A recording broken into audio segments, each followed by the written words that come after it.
हमारी चैनल में आपका स्वागत है। ये कहानी है रानी लक्ष्मीबाई की, जिन्हें संसार मणिकर्णिका के नाम से भी जानता है और जिनका नाम केवल इतिहास की पुस्तकों में ही नहीं बल्कि भारत के रक्त और मिट्टी में अंकित है।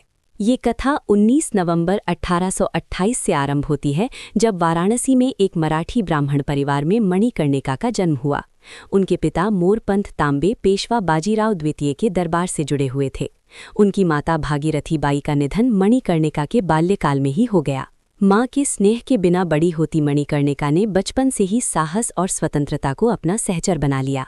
बाल्यावस्था से ही मणिकर्णिका साधारण बालिकाओं जैसी नहीं थीं।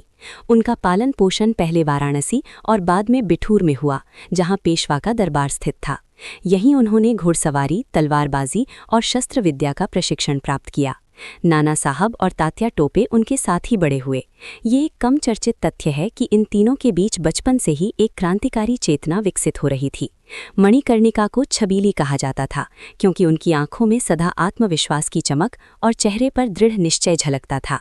यही वो बचपन था जो आगे चलकर भारत के इतिहास का एक अद्वितीय वीर अध्याय लिखने वाला था।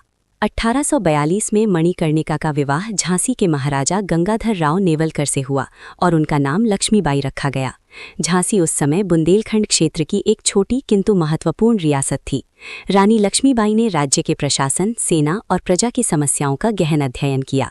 1851 में उन्होंने एक पुत्र को जन्म दिया, किंतु कुछ ही महीनों में उसका निधन हो गया।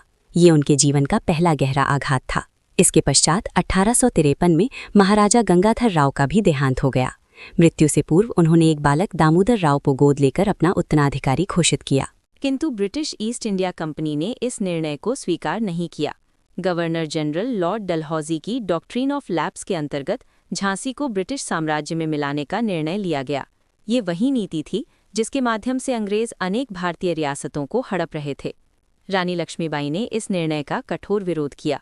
उनका प्रसिद्ध कथन, मैं अपनी झांसी नहीं दूंगी, केवल भावनात्मक उद्गार नहीं था, बल्कि एक स्पष्ट राजनीतिक घोषणा थी।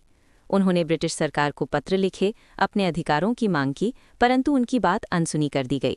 1854 में झांसी पर ब्रिटिश अधिकार स्थापित कर दिया गया और रानी को पेंशन देकर सत्ता से अलग करने का प्रयास किया गया। फिर आया वर्ष 1857, भारत का प्रथम स्वतंत्रता संग्राम। मेरठ से उठी विद्रोह की चिंगारी शीघ्र ही पूरे उत्तर भारत में फैल गई। झांसी भी इससे अछूती नहीं रही। ये एक कम ज्ञात तथ्य है कि प्रारंभ में रानी लक्ष्मीबाई ने प्रत्यक्ष रूप से विद्रोह की घोषणा नहीं की।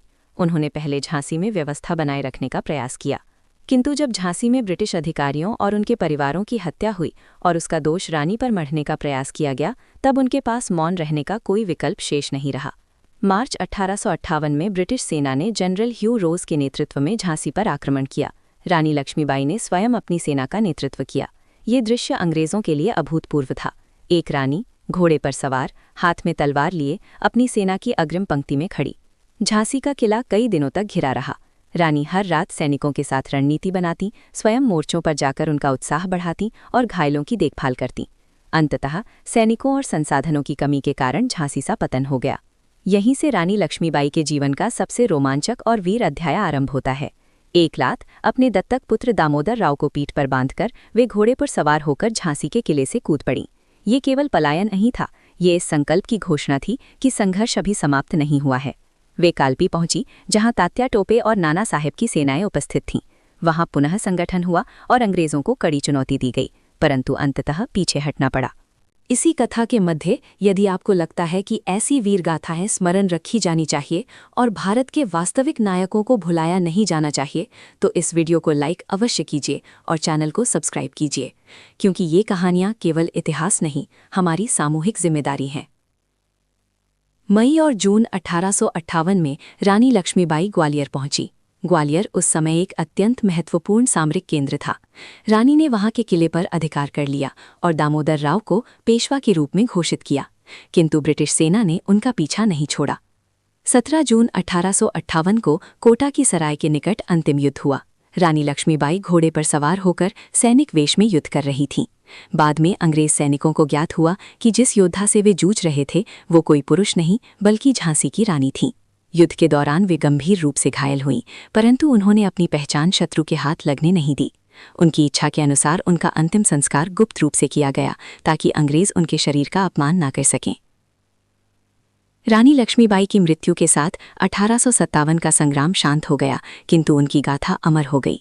ये एक कम लिखा गया सत्य है कि ब्रिटिश अधिकारियों ने भी अपनी रिपोर्टों में उनकी वीरता और नेतृत्व की प्रशंसा की। जनरल ह्यू रोज ने स्वयं कहा था कि रानी लक्ष्मीबाई भारतीय नेताओं में सबसे अधिक खतरनाक थीं, क्योंकि उन्होंने लोगों को केवल लड़ना ही नहीं बल्कि अपने सम्मान के लिए खड़े होना सिखाया। आज रानी लक्ष्मीबाई केवल एक ऐतिहासिक व्यक्तित्व नहीं बल्कि साहस, बलिदान और स्वतंत्रता के लिए किसी भी सीमा तक जाने के संकल्प का प्रतीक है। उनकी कहानी ये स्मरण कराती है कि आज़ादी कोई उपहार नहीं होती, उसे रक्त, आंसुओं और अडिग हौसले से अर्जित करना पड़ता है।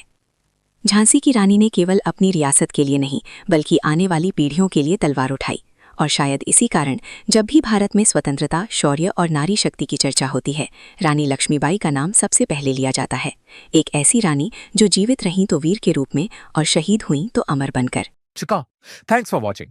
अगर आपको ऐसी सच्ची, गहरी और इतिहास से जुड़ी कहानियां पसंद आती हैं तो वीडियो को लाइक करें, चैनल को सब्सक्राइब करें और ऐसी ही और डॉक्यूमेंट्रीज के लिए हमारे साथ जुड़े रहें। नीचे कमेंट्स में अपना पसंदीदा हीरो या टॉपिक जरूर बताइए, हम उस पर अगला वीडियो जरूर बनाएंगे।